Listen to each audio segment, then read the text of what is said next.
कहानी की शुरुआत हुई एक औरत को दिखाने से जिसका इंटरव्यू खुद उसके बच्चे दे रहे थे। मॉम बताती है कि मैं पिछले 15 सालों से अपने मॉम डैड से नहीं मिली। असल में मैंने अपने स्कूल टीचर से पसंद की शादी कर ली थी, लेकिन वो मेरे मॉम डैड को जरा पसंद नहीं था। इसी वजह से उन्होंने मुझे घर से निकाल दिया। उनके बच्चों में एक लड़की और एक लड़का था। बेटी का नाम बेका होता है। आगे मॉम बताती है कि मैं एक बात से बहुत खुश हूँ कि आखिरकार 15 सालों के बाद मेरे मॉम डैड ने इंटरनेट के जरिए मुझे ढूंढने लिया है और अब वो अपनी बेटी के बच्चों यानी तुम दोनों से मिलना चाहती है। इसीलिए बेका और उसका भाई अपने नाना नानी से मिलने के लिए निकल गए, जो दूसरे शहर में रहती है। अब उन्होंने बच्चों को और बच्चों ने उन्हें क्योंकि पहली बार देखा था, इसलिए सब बहुत खुश थे। जिसके बाद वो बच्चों को घर ले आते हैं। ये घर काफी खुले और सुनसान इलाके में था। यहाँ बर्फ भी पड़ रही थी। लेकिन जब दोनों बच्चे अपने कमरे में आए तो इन्हें पता चला कि हमारे मोबाइल में तो जरा भी सिग्नल्स नहीं आ रहे। अब रात को सोने से पहले इनके नाना कमरे में आए, जो कह रहे थे कि बेटा निजी तय खाने में कोई नहीं जाएगा क्योंकि वहाँ दरअसल फालतू सामान है, काई जमी हुई है, तो तुम लोग फिसल कर गिर भी सकते हो। और हाँ बच्चों, तुम जानते तो हो कि मैं और तुम्हारी नानी बूढ़े हो गए हैं, तो हम बहुत जल्दी ही सो जाते हैं, तकरीबन 9:30 बजे। इसीलिए हमने असूल बनाया हुआ है कि 9:30 बजे के बाद कोई भी कमरे से बाहर नहीं जाता। तो तुम भी ख्याल रखना इस वक्त के बाद कोई बाहर ना निकले। इतना कहकर वो वहाँ से चली जाती है। पर जैसे ही रात के 10:23 हुए,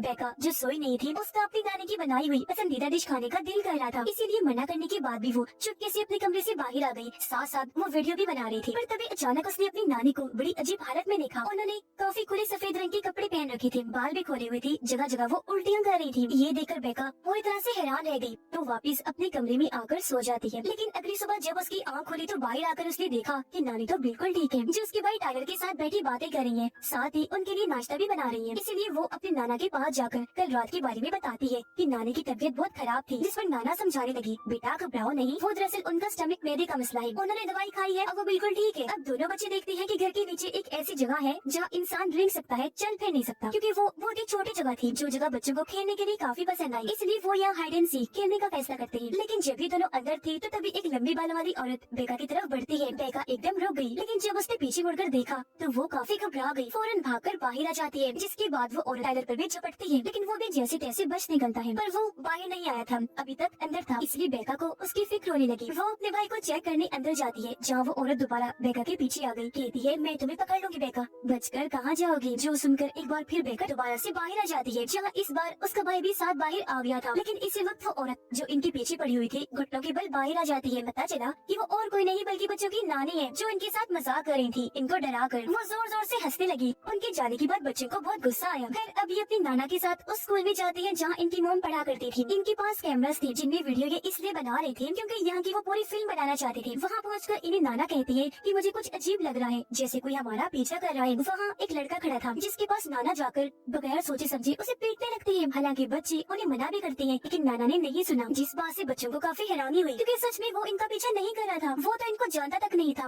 रात को जब दोनों बच्चे अपने कमरे में सो रहे थे तो तभी अचानक बेका की आंख एक आवाज से खुल गई। दरवाजे के पास जाकर जब उसने कान लगाकर सुना तो ऐसा लग रहा था जैसे बाहर कोई दीवार ये दरवाजे को खुरच रहा है। फौरन अपने भाई को जगाकर इस बारे में बताती है। टाइलर कहता है कि हमें दरवाजा खोलना चाहिए। दरवाजा खोला तो वो अपनी नानी को एक बार फिर बड़ी अजीब हालत में देखते हैं। मुंह दीवार की तरफ किया हुआ था, अपने नाखूनों से जोर जोर से दीवार को खुरच रही थी। इससे पहले कि नानी की नजर इन पर जाती, वो जल्दी से दरवाजा बंद कर देती है। पर अब इनकी हालत काफी खराब हो गई थी। अगली सुबह बेका अपने नाना को नानी की अजीब हरकतों के बारे में बताती है। समझ नहीं आ रही कि उनके साथ क्या है।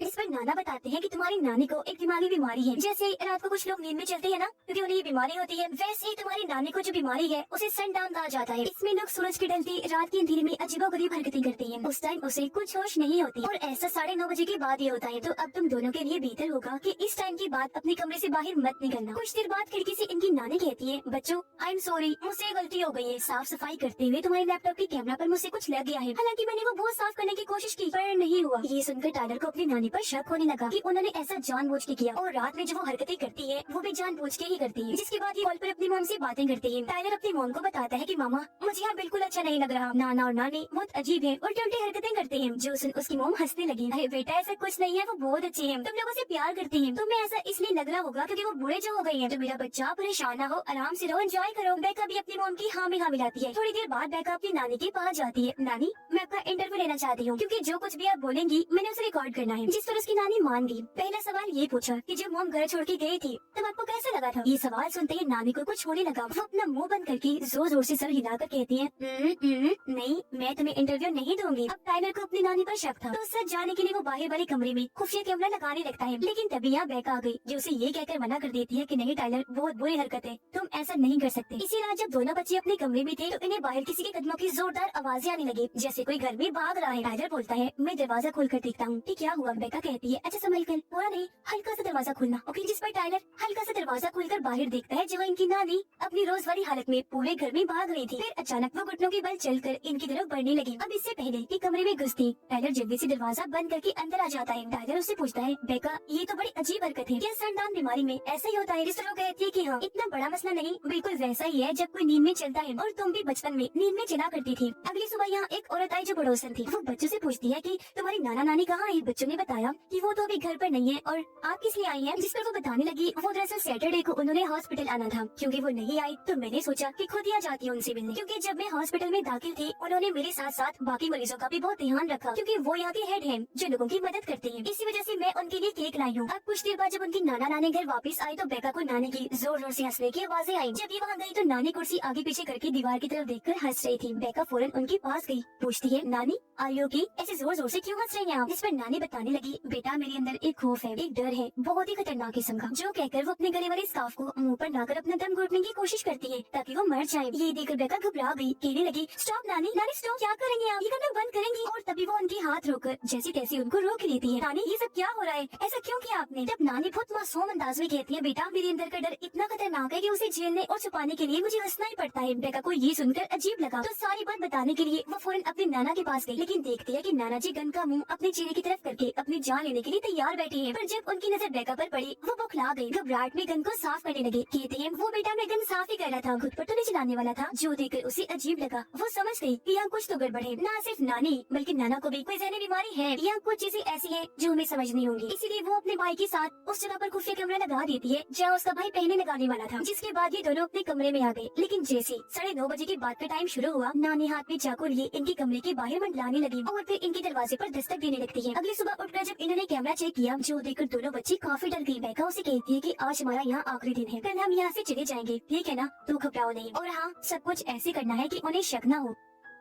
फिर जब ये दोनों बाहर खेल रही थी तो नाना आकर पूछती है कि सब ठीक तो है ना बच्चों। बेका जवाब देती है कि सब ठीक है नाना जी, लेकिन मैं आपका इंटरव्यू लेना चाहती हूँ। और अब वो अपने नाना को बिठाकर उनसे सवाल जवाब करती है। पूछती है, जब आप काम किया करती थी तब आपको कैसा लगता था। नाना कहती है कि काम के दौरान मुझे हर वक्त एक सफेद रंग की परछाई दिखती थी जिसकी आंखें पीली पीली थी, जो हमेशा वहाँ घूमती रहती थी। ये सुनकर बेका को यकीन हो गया कि जरूर नाना के साथ भी कोई गड़बड़ है, क्योंकि सवाल वो कुछ कर रही थी, जवाब उसे कुछ और ही मिल रहा था। साथ ही यहाँ पता चला कि नाना को एक ऐसी बीमारी है जिस वजह से वो हमेशा डायपर पैम्पर पहन के रखती थी, क्योंकि उन्हें कंट्रोल नहीं था, उन्हें बिल्कुल भी पता नहीं होता। वो अपने कपड़े गंदे कर लेते हैं। अब कुछ देर के बाद इनकी वही पड़ोसन आती है जो केक लेकर आई थी। बच्चे ऊपर से देखते हैं कि नीचे नाना नानी उस औरत से किसी बात को लेकर बहस कर रही थी, लेकिन थोड़ी देर बाद वो उसे अपने साथ अंदर ले जाने के लिए मान जाते हैं। कुछ देर के बाद नाना नानी बाहर आए, जिन्हें देखकर टाइलर बेका को बताता है कि ये दोनों उस औरत को भी साथ लेकर गए थे, पर ये अकेले ही बाहर आए, वो नहीं आई। इस वजह से दोनों ही काफी घबरा गई। अब बेका ने अपने लैपटॉप का कैमरा ठीक कर लिया था जो नानी ने खराब कर दिया था, और क्योंकि उनकी मोम भी घर वापस आ गई थी इसलिए दोनों बच्चे उन्हें वीडियो कॉल करती है। कहने लगी, मोम अब जल्दी से गाड़ी में बैठे और हमें लेने के लिए फौरन आ जाएं। इस पर मोम कहती है, बेटा आ जाऊंगी, क्या हो गया है, रिलैक्स रहो, इतना लंबा सफर है, मैं गाड़ी में कैसे आ सकती हूँ। बेका उन्हें बताती है, मामा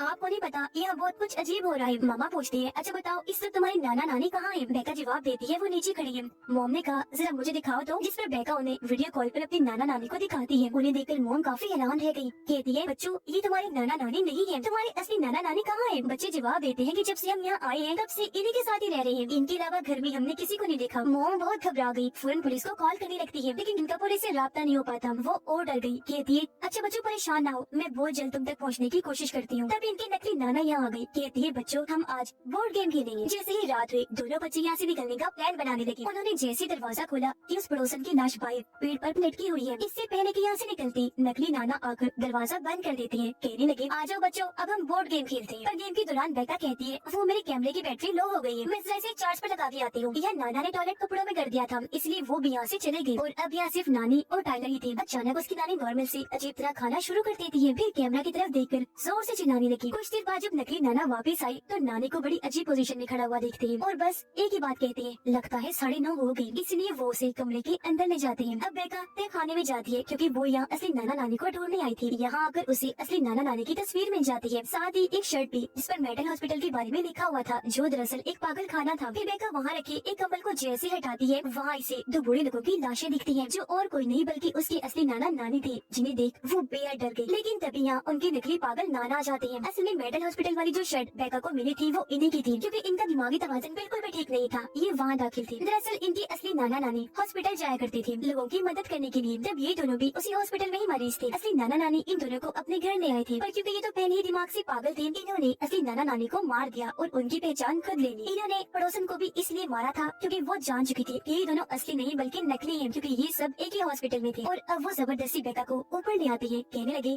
कि आज हम सबकी आखिरी रात है। ये बेका को उस कमरे में बंद कर देता है जहाँ इनकी नकली पागल नानी है। इस वक्त भी नानी को पागलपन का दौरा पड़ा था। एकदम झपट कर वो बेका पर हमला कर देती है, फिर दोबारा पीछे हटकर चादर ऊपर लपेटकर उसे डराने की कोशिश करती है, जिससे उसकी हालत बहुत खराब हो गई। अब एकदम पीछे से झपट कर उस पर दोबारा हमला कर देती है, जोर जोर से शीशे पर दे मारती है, फिर बेड पर लिटाकर जानवर जैसा सलूक करने लगी, जैसे उसे काट लेगी। इससे पहले वो उसे जान से मारती। बेका टूटे कांच का टुकड़ा पकड़ के नानी पर हमला कर देती है। वो कांच को बार बार गर्दन में घुसाती रहती है और नानी की जान बड़ी बेरहमी से ले लेती है। नीचे टाइगर बुरी तरह से डरा हुआ था। तभी उसके पास नकली नाना आकर कहता है, मैं तुम्हें शुरू से ही पसंद नहीं करता और तुम्हें जर्म्स जरासीम से मसला है ना, तुम्हें एलर्जी है ना। असल में टाइगर को गंदगी से एलर्जी थी, इसलिए ये नकली नाना अपना डायपर जो पूरी तरह से गंदा था उसे निकाल कर टाइगर के मुंह पर लगा देता है। लेकिन तभी पीछे से बेका आकर नाना पर झपट पड़ती है, उसे पकड़कर आंखें फोड़ने की कोशिश करती है। टाइगर को भी बहुत गुस्सा आया, वो भी अपना कंट्रोल खो चुका था। इस पागल आदमी जो उसकी बहन को मार रहा था उसे फ्रिज के पास धक्का देता है, फिर बार बार फ्रिज से उसे इतना मारता है कि उसकी जान ही ले लेता है। जो करने के बाद टाइगर जोर जोर से चिल्लाने लगा। बेका बड़ी मुश्किल से अपने भाई को शांत करके घर से बाहर ले आई। इन्होंने देखा कि हमारी मोम पुलिस को लेकर यहाँ आ गई है। अब बच्चों की मोम इनके पास आकर बहुत रोने लगी। बेका अपनी मोम को संभालती है, एक दूसरे के गले से लगकर बहुत रोती है। इस फिल्म की कहानी यहीं पर खत्म हो जाती है।